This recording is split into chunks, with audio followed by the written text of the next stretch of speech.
আমার পেছনে যে স্থাপনাটা দেখছেন সেটি প্যারিসের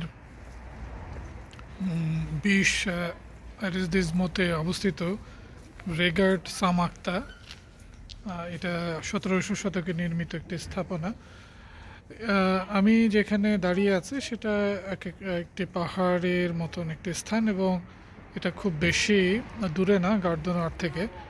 কিন্তু এই স্থাপনাটার একটা ঐতিহাসিক মূল্য আছে। মূল্যটা হচ্ছে, যখন প্যারিসে জল প্রবাহ বা খাবার জলের সরবরাহ করা হতো, তখন এই পাহাড়ের ঠিক উপর থেকে যে জলের ধারা নেমে আসতো সেটাকে আবার নিচের দিকে বা শহরে প্রবাহিত করার জন্য এই ধরনের জল ব্যবস্থাপনা ঘর তৈরি করা হতো।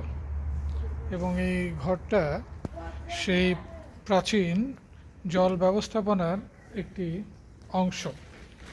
এরকম প্যারিসে ঐতিহাসিক কিছু ঘর আমরা দেখতে পাবো, কিন্তু এগুলো আসলে ভেতরে সেই পুরনো মেকানিক্যাল ওয়েতে কীভাবে জল প্রবাহকে পাহাড় থেকে নিয়ে শহরের বিভিন্ন ঘরবাড়ি বা বিভিন্ন ইন্ডাস্ট্রিতে পৌঁছে দেওয়া যায়, সেটা নিয়ে কিন্তু মানে কি বলে যে এটা বৈজ্ঞানিকভাবে ভেতরে বিভিন্ন ধরনের ব্যবস্থা তৈরি করে সেগুলোকে পাইপের মাধ্যমে নিচের দিকে শহরের প্যারিসে পাঠানো হতো। আপনারা যারা প্যারিসে বা আশেপাশে আছেন, প্রিয়ানি থেকে খুব কাছে এটা বেলভিল এলাকার এই অঞ্চলটার যে পানি প্রবাহ 1700 শতকে হতো, সেটা কিন্তু এই স্থাপনার মাধ্যমে।